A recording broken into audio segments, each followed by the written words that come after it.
Good evening. Good evening, Mr. Chairman, commissioners, guests, staff, residents here and watching at home. For the record, Patrick Campion, 6030 Indrio Road, Fort Pierce. I'm here tonight to speak about the half-cent infrastructure sales tax proposal.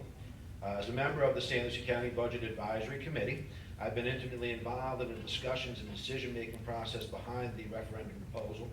But tonight I stand before you not in that capacity, but simply as a concerned citizen and a property owner and taxpayer in St. Lucie County. The audience here and at home may have already heard some of the information that the staff went over surrounding this issue, or at least that one statistic repeated the oft-quoted 5 miles of roads. We currently schedule 5 miles of repaving when we should be doing 25. And you might guess that the backlog of work involved would snowball pretty quickly in just a few years, and you'd be right, because it has. So we're not dealing with some far-off distant future. Our issue is here today. This is not a proposal for some grand project with pie-in-the-sky dreams of jobs and revenue streams and rainbows and puppies for everyone. This is about drainage culverts and catch basins. This is about asphalt millings and guardrails, where success is going to be measured in cubic yards of dirt moved and acre-feet of water stored.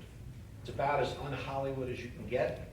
There's no way to lend glitz or glamour to roads and stormwater treatment areas, but I'll tell you what, when the residents of the county hit a pothole with their new car, or when their yard or their neighborhoods flood with even a mildly strong rain event, they will take notice of the lack of investment in parts of our infrastructure.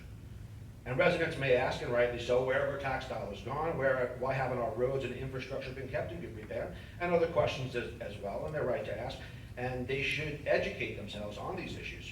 And regardless of whether they find those answers satisfactory, the situation remains the same. We must act before we have further erosion of our infrastructure. So tonight I encourage the members of the Board of County Commissioners to consider that government placing an item for review, judgment, and consent of the governed is democracy in its best form. I would ask that you count on the good judgment of St. Lucie County voters.